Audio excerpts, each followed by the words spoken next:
This is John Paul. I'm coming to you from Tokyo, Japan, and Piers Morgan made some kind of a woke list. Now, he gave Harry and Meghan Markle pretty much every award, but he does mention Leonardo DiCaprio. So for me, since I cover Meghan Markle, but I don't know a ton of details about her, I really like these kind of lists because they kind of catch me up on the things people think that she's doing wrong or distasteful. So let's get into it. Piers Morgan and the Duke and Duchess of Sussex Wokey Award for most hypocritical, virtue-signaling public figures of the year goes to Meghan and Harry, and this is written by him. I hear a lot of people tell me they don't like him so much, but they agree with what he says on Meghan Markle and Harry, and honestly, that's all I'm concerned with right at this moment. And it doesn't take a genius to work out who the winners of the Wokies will be. It will be people like the Sussexes themselves, who in their own minds are the living, breathing personification of perfect personal virtue, unimpeachable moral probity, and consistent ethnic purity, even if they often practice the complete opposite of what they preach.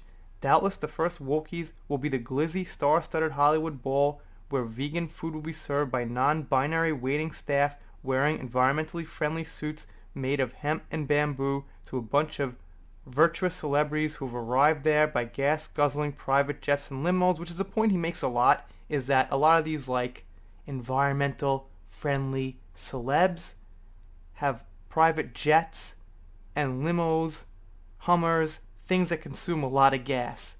And that's an unarguable point on how they're hypocritical. As for who might win, I've got my Mystic Morgan crystal ball out to get a sneak preview of Meghan and Harry's perfect champions. Here, then, are the inaugural winners of their Wokies.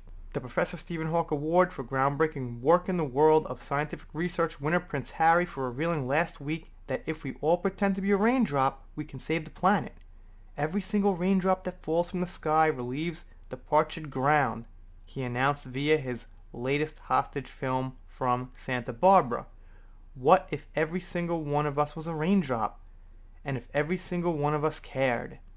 Given that Harry has 16 bathrooms at his new home, requiring 70 million drops of water to fill all the baths, he could of course just show us how much he cares by redirecting it all to the parched ground.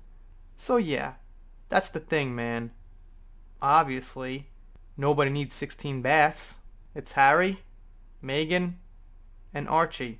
Not sure what they can do with the other 15 baths there. The Leonardo DiCaprio Don't Do As I Do About Climate Change, Do As I Say Award for Environmental Endeavor. And here he kind of takes a swing at Leo, but, the award's for Meghan. Named after the actor who once used 6 private jets in 6 weeks, but in an Oscars acceptance speech lambasted big polluters. So Leonardo DiCaprio used 6 private jets in 6 weeks and then preached about saving the environment. I currently have no real issue with Leonardo DiCaprio, but that doesn't sound so good to me. So I guess that's one little point off for Leo, at least on the personal side. I think his acting's pretty good. I mean, can't change that, but I gotta say, if he had the 6 jets, but kept his mouth shut, that'd be a little bit better. But okay, enough about him. Winner Meghan and Harry for constantly preaching about the need for all of us to watch our carbon footprint while simultaneously hopping on private planes belonging to George Clooney, Sir Elton John, and bank firm J.P. Morgan.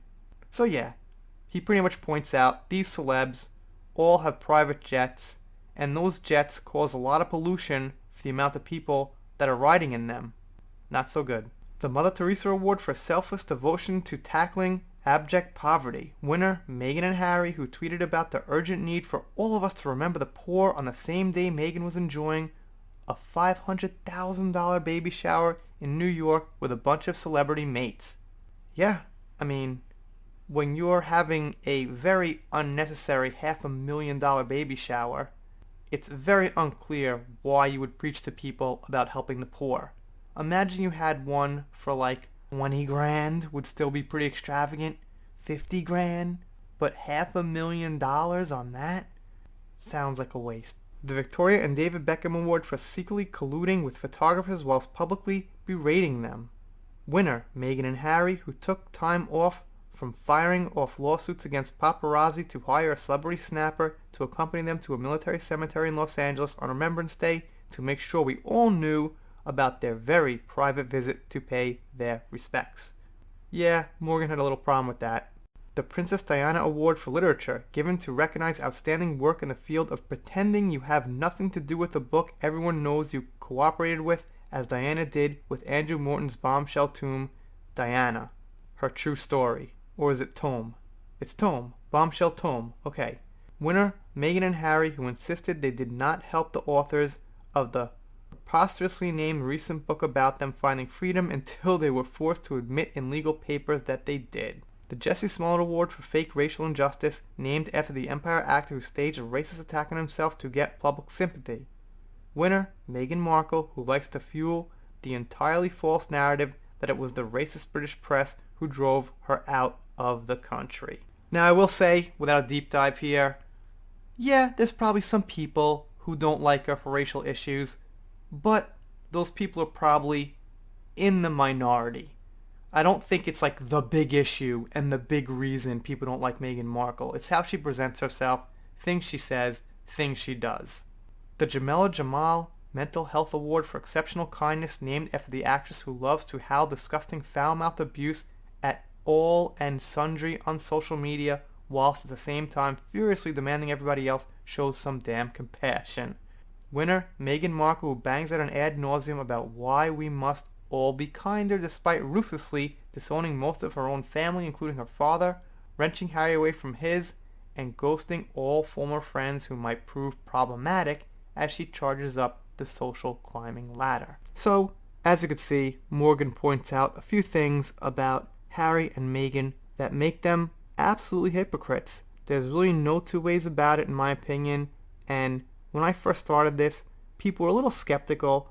You know, they're like, don't hate on Meghan Markle now, she's not that bad. But the more I find out, the more I feel like I'm pretty happy with my choice to keep covering her. Anyway, you guys let me know what you think down below. Do some shoutouts. Shout out to Jan Price, who I owe a shout out because I mistakenly gave someone else her shout out. There you are. Shout out to True Blue 911 from Saying That Correct, who has a channel, and I subscribe because it seems pretty cool, so thank you too. And if you're not subscribed here, consider it.